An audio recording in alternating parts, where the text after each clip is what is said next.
Ganga versus मंगा। जादुई गांव। एक गांव में शांति नाम की लड़की रहती थी। शांति के माता पिता बचपन में ही गुजर गए थे। वो अपनी दादी के पास रहकर पढ़ाई कर रही थी। शांति बहुत अच्छी लड़की थी जो कोई भी मदद मांगता फौरन करती, इसलिए गांव में शांति को सभी बहुत पसंद करते थे।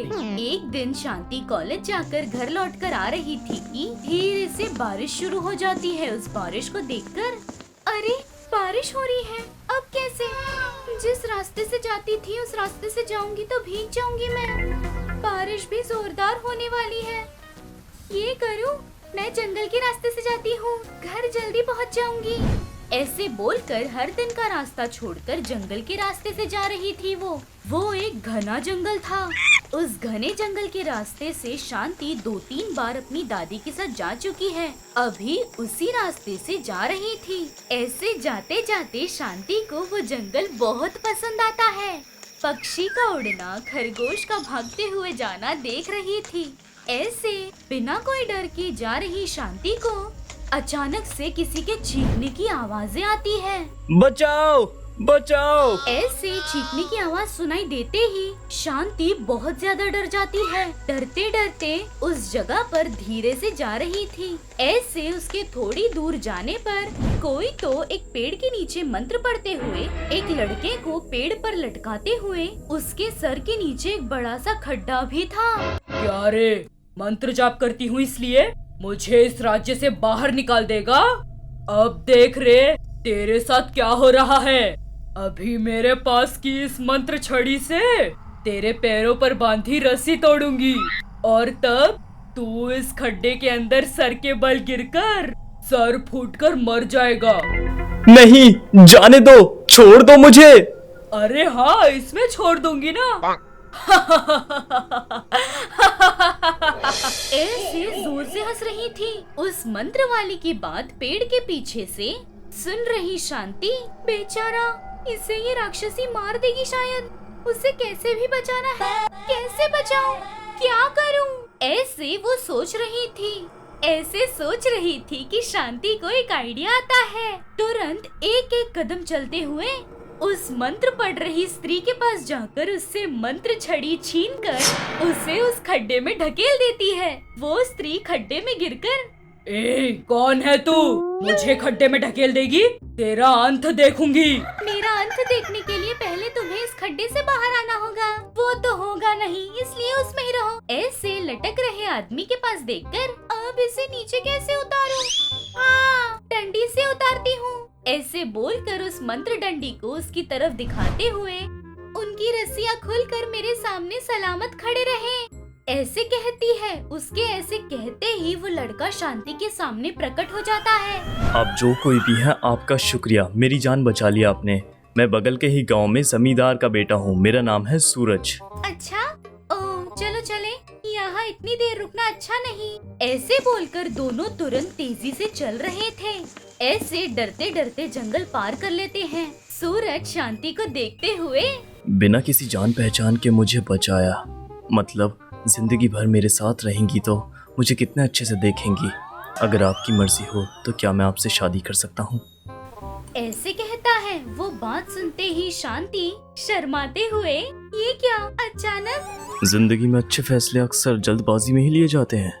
बोलिए, अगर मैं आपको पसंद हूँ तो तुरंत शादी कर लूंगा मैं आपसे। ऐसे कहते ही शांति शर्माते हुए हाँ कहती है। ऐसे सूरज शांति को अपने गांव ले जाकर अपने माँ बाप से सारी बातें बताकर शांति से शादी के लिए मनवाता है। सभी लोग शादी की तैयारियों में थे। शांति की दादी उसकी पोती की शादी बहुत धूमधाम से हो रही है इस बात पर बहुत खुश थी। ऐसे सभी लोग अपने अपने काम में थे कि शांति अपने कमरे में आईने के सामने बैठकर शर्मा रही थी। ऐसे आईने में देखते देखते शांति को अपने चेहरे के साथ जंगल में मंत्र वाली स्त्री का भी चेहरा नजर आता है। वो चेहरा देखकर शांति डर के मारे पीछे मुड़ती है। तेरी इतनी हिम्मत मेरी छड़ी को मुझसे छीनेगी, मुझे खड्डे में ढकेल देगी? तेरे साथ क्या करती हूँ देख। आज मेरी शादी है, मुझे कुछ मत करो, मुझे माफ करो। अगर माफ करना होता तो इतनी दूर क्यों आती? मैं तुझे नहीं छोड़ूंगी। ऐसे उसके हाथ से मंत्र की छड़ी शांति पर दिखाती है। ऐसे दिखाते ही दोनों वहाँ से गायब होकर इससे पहले जहाँ स्वामी को उसने लटकाया था उसी पेड़ के पास आते हैं। अभी शांति को उसी पेड़ पर लटकाकर तुझे अभी मेरी शक्तियों से भस्म कर दूंगी। मुझे माफ करो, एक इंसान को मरते हुए नहीं देख सकती थी इसलिए किया। अगर नहीं देख सकती तो आंखें बंद कर लेती। इतने दिनों तक इंतजार करके उसकी मौत की योजना की थी। सारी तैयारी करने के बाद तूने आके बिगाड़ दिया। ऐसे में तुझे जिंदा कैसे छोड़ दूं मैं? ऐसे बोलकर वहीं पर बैठकर कोई मंत्र पढ़ रही थी। शांति डरते हुए भगवान को याद कर रही थी। भगवान जी मुझे बचाइए, इस राक्षसी के जाल से मुझे बचाइए। ऐसे रोते हुए भगवान को प्रार्थना कर रही थी। शांति ऐसे रोते हुए भगवान को याद कर रही थी कि तभी आसमान से उड़ती हुई एक देवी शांति की बातें सुनकर वहाँ आकर रुको, उसे छोड़ दो। ओह तुम हो? छोड़ने बोलोगी तो कैसे छोड़ दूंगी सोचा? उसकी बलि चढ़ाऊंगी मैं। अभी तक जितने पाप किए हैं काफी है, उस मासूम को छोड़ दो। चुपचाप अपने रास्ते चली जाओ। तुमसे बहस करने का वक्त नहीं मेरे पास। जब तक उसे छोड़ नहीं देती मैं यहाँ से नहीं जाऊंगी। अच्छा तो फिर तेरे साथ क्या करती हूँ देख।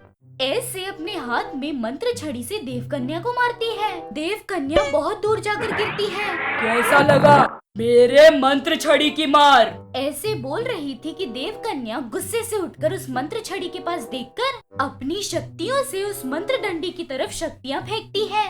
देवकन्या के मंत्र छड़ी से आए हुए शक्तियों से मंत्र वाली स्त्री भस्म होती है। उस राक्षस के मरते ही शांति की रस्सियाँ भी खुल जाती है। मुझे बचाने के लिए शुक्रिया। तुम जो लोगों की मदद करती हो उसके सामने तो ये कुछ नहीं। मेरी शादी है, मेरे लोग मुझे ढूंढते रहेंगे। अभी के अभी वहाँ कैसे जाऊँ? कोई बात नहीं, मैं तुम्हें एक मैजिकल गाउन दूंगी। वो पहनकर तुम जो मांगोगी वो पूरा होगा। सच में? हाँ, तुम जो सबकी मदद करती हो उस पर मेरी तरफ से ये भेंट समझ लो। तो फिर आपको मेरी शादी में जरूर आना होगा।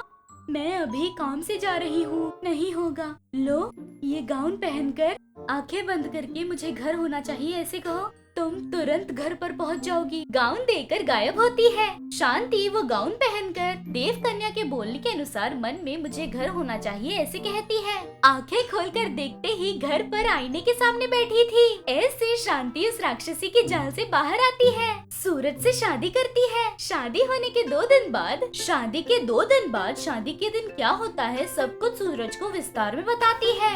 सच में मैं बहुत नसीब वाला हूँ। आपको अपनी पत्नी के रूप में देखकर मैं बहुत खुश हूँ। ऐसे कहता है। वो बात सुनकर शांति बहुत खुश होती है। उस दिन से वो दोनों बिना कोई तकलीफ के बहुत खुशी से प्यार से अपनी जिंदगी गुजार रहे थे। हमें यकीन है कि इस एपिसोड ने भी आपको खूब हंसाया होगा। तो देर किस बात की, बजाओ घंटी और करो सब्सक्राइब। आप गंगा के फैन हो या मंगा के, ये जरूर बताना। ऐसे और मजेदार वीडियोस के लिए देखते रहिए चाचा टीवी।